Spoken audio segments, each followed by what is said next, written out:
Good morning, lovely people. Good morning and a happy Tuesday. Tuesday is my favorite day of the week. Did you know that, Peter and Carol? Did you know? No, Tuesday is my favorite day of the week. A couple of reasons. Tuesday is Yom Shlishi, and it says Kitov. It says that twice in regards to day three that it is good. I don't know why. Monday, I'm always tired. Tuesday's always been my favorite day of the week. Everyone's wondering, do you have a favorite day of the week? Now, I guess as a rabbi, I should be saying Shabbat, but I don't know what it is, but there is something about Tuesday that I really connect to. So there's food for thought for you before we start. Do you have a favorite day of the week? Okay.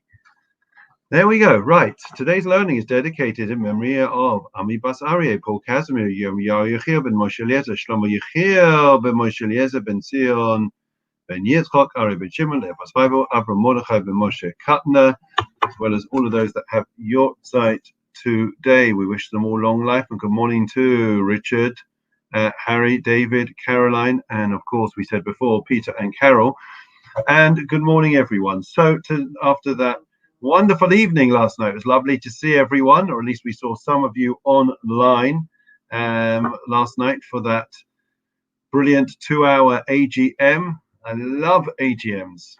Isn't it great? No, it is a wonderful opportunity to reflect. And actually, when we reflect on the year, it's good. We see how much we have accomplished and done and where there is room for further growth. So let me just share with you a brief idea. Jews don't count. We don't count each other, right? We know that there's a prohibition in the Torah. We're not meant to count Jews. In fact, when it comes to a minyan, for example, we don't go around saying number one, number two, number three, number four, right? There's all different ways of counting. We use a verse, Hoshiat Amecha, to be or not to be, whatever it is. There are ways of counting people, right? But you don't directly put a number on a person, okay? We'll see why in a minute. And in fact, they tell the story about the shul in China, and somebody came in and they said, I was wondering, how many Jews are there in China? And he said, one more, and we have a million. He said, a million Jews? You almost got a million Jews? He says, no, one more, and we get minyan. So anyways, the old ones are the best. So we don't count Jews. We say, when it comes to the last one, we say the center, as Harry would tell us. So what is it about counting? Right? In this week's Torah portion, we're told that there was a census. There were a couple of censuses that took place in the Torah.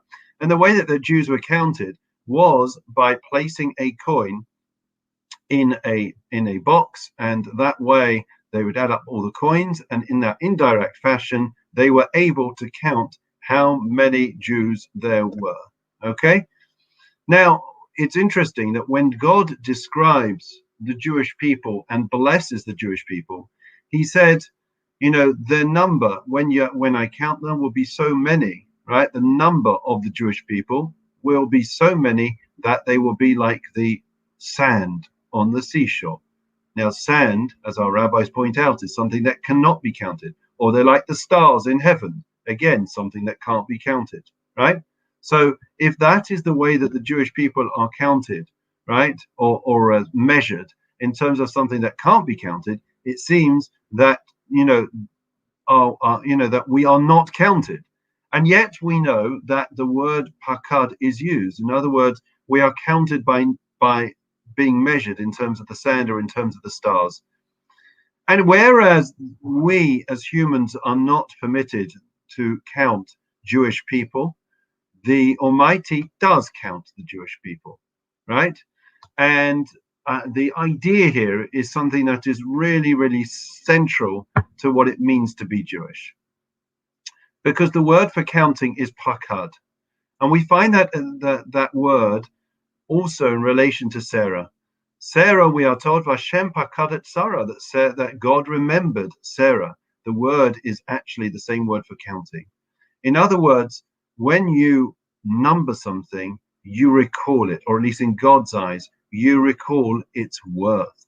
That is the point in counting, right? In the Jewish view of counting is that it's not about the number. It's about when I go through and I am able to see the individual worth of each of those people, then I have a greater appreciation of what I have. And the sum is greater than the total parts. But the Almighty is able to count us, whereas we are not able to count. Now, why is that? Why is it God can count us and we can't count ourselves? It's interesting. I think one of the ideas here is that if we were to count ourselves, right, we were to count other Jewish people, in a sense, we would be doing them a disservice. You're limiting them, right?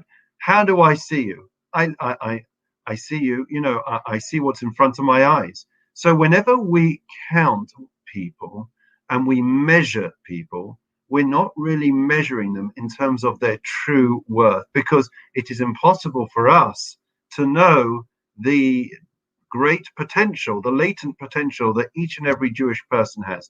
So to count is a limitation.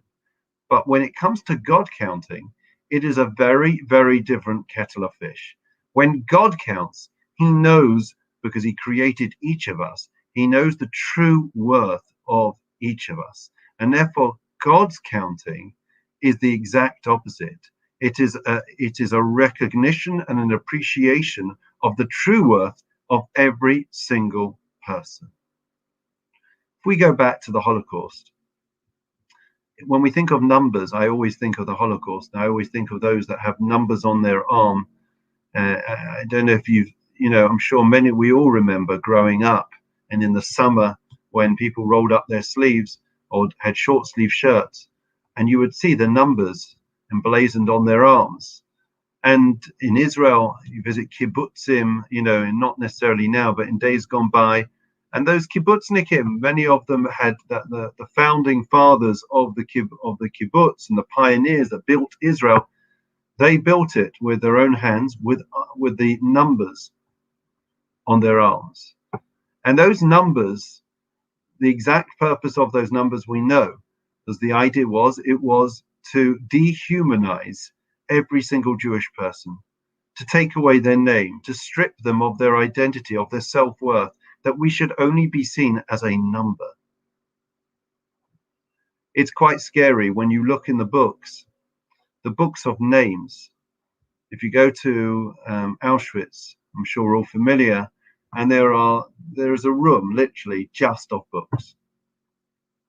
And those books give the names of those that perished in the Holocaust. The first thing to note, as you should bear in mind, is that there are probably 1/3 of those books are actually missing. In other words, although they've got almost 5 million, maybe 6 million names there, in reality, we know that there are many that are still unaccounted for, and therefore, in reality, it's much, much more. But even when you look at them and you see the name of a person in those books, it doesn't really tell us about the person. Looking at a name and looking at the date and place where that person died, it doesn't tell us anything. And that is why when it comes to a tombstone, when it comes to a grave, we don't just write the name of the person. We don't just write born and died, because as we know, the dash, the poem The Dash tells us that there is so much more between the birth date and the date of the person's passing. The dash is perhaps the biggest and the most significant symbol in the whole encyclopedia. Think about it. What's between the dash of a person's birth and date? It's their life. And what we try to do is we try to humanize and to personalize that tombstone, speaking about the characteristics, bringing that person's values to life so they remain something that is perpetuated for the future. And therefore, I think it is a wonderful message and lesson for us. So the lesson, in short, is that we've spoken about the idea of counting, the idea that whereas, generally speaking, we are not permitted to count Jews. There was a whole question, in fact, are we allowed as Jews to take part in the census, the British census, right? Because obviously, the whole point of the census is that people are counted. numbers are added up. So putting the halachic question to one side for the moment, the idea of counting, and we know when it comes to Rosh Hashanah, we speak about that all of us pass in front of the Almighty, Kivnei Maron, we're like sheep passing before the shepherd. Something that is valuable, you count, you check, you make sure that it's okay. You see how it's doing, how it's progressing.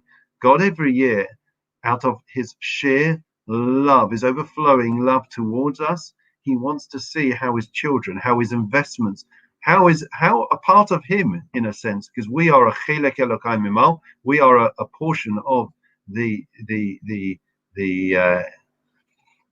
Almighty, in that we are part of the Spirit of God, right? That soul that you have inside you, where does it come from? It comes from the Almighty. So therefore, that spirit that we have inside us is what God wants to see how we're doing with it. Are we making any progress? Are we accentuating? Are we able to see more of that soul, or are we looking year after year at more of our physical side? And therefore, the idea is that God says that each and every one of us counts. The question is, are we going to make our contribution count throughout our lives? But by doing so, therefore, the Almighty is able to see each and every one of us. We may be sometimes like the sand on the sea that sometimes gets trampled on, or we're like the stars in the sky that are so bright and illuminate the universe.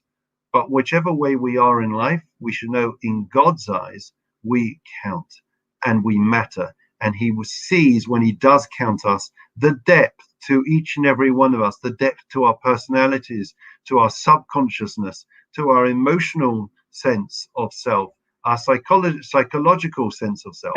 And therefore, that is perhaps the lesson that we need to learn about each other. So often, when we speak about people, it's sound bites. It's tell me about this person, and very much it can be a matter of a number. We see people in terms of their wealth, in terms of their accomplishments, in terms of their achievements. How much do we really know? You only need to go to an old age home, and if you were to count them, there may be 30, 40 people there. But if you look at the lives that these people have lived, right? Lives well lived, then you have a tremendous appreciation, right? We cannot fathom the depths to people. And therefore, the idea of counting is to have a greater appreciation, not to see people just as a number, but to see the totality of their being. And in that way, please God, we will be able to shower blessings on people through the respect and appreciation we have for them. And please God, it will be reciprocated. We continue now with Psalm 23. The Lord is my shepherd, I shall not want. He causes me to lie down in green pastures. He leads me beside still waters. He restores my soul. He leads me in the paths of righteousness for his name's sake. Even as I walk in the valley of the shadow of death, I will fear no evil. For you are with me, your rod and your staff, they comfort me. You set a table before me in the presence of my adversaries. You anointed my head with oil, and my cup overflows. May only goodness and kindness pursue me all the days of my life, and I will dwell in the house of the Lord for the length of days. Memorial prayer. Donalamim zacho es nishmos amibas Aryeh Kazme Yirmiyah ben Moshe Eliezer Shlomo Yechia ben Moshe Eliezer ben Sion ben Yitzchak Aryeh ben Shimon Levi bas Five Avram Mordechai ben Moshe Kana Shachol Yilavam Began Eden Teimenuch Asam Lachim Berachamim Yasivim V'Seitzik Kanapav Le'Alamim Ve'Yitzor V'Sachesor Sham Ana Naklasam V'Anuch B'Shlomo Shkavam V'Namar Amen. Lastly, before Shlema prayer for all those unwell, I'm sure you've seen the videos. If you haven't, go on to jpost.com. And it's shocking. Obviously, I'm very concerned. I have a son in Israel, in Jerusalem, and very close to where he is, there's been the troubles. So obviously we're concerned, but we're concerned about all of Israel, and there is a lot of unrest. There hasn't been so much unrest since the Gulf War, Operation Cast Lead, one of those. But it's very, very worrying. I know family members that were rushed into bomb shelters yesterday. It seems unbelievable, unthinkable, and very quickly the situation has changed in Israel. So let us hope that in the same way that it has changed one way, it will change the other way. But in the meantime, we will recite a Refuah Shlema prayer. There was a terrible video of a Israeli that was dragged from his car They threw stones at him. The police, thank God, got there in time, but obviously he's injured amongst so many others. Nisha Berach Avseinu Rabba Mizchav Yaakov Moshe Aaron David Shlomo Yivarech Ra Pesach Cholim. Babu Shana Mispalim Babu Ram Bizchaz HaKadosh Baruch Hu Yimalei Rachem Aleihem Lach Malachosam Yishlach Lem Fush Lem Nishmayim Lechol Vim Besos Shach Yisrael Refuas HaNefesh Refuas HaGuf Hashtabach Zman Karivin Amar Amen. I'd like to say a special thank you.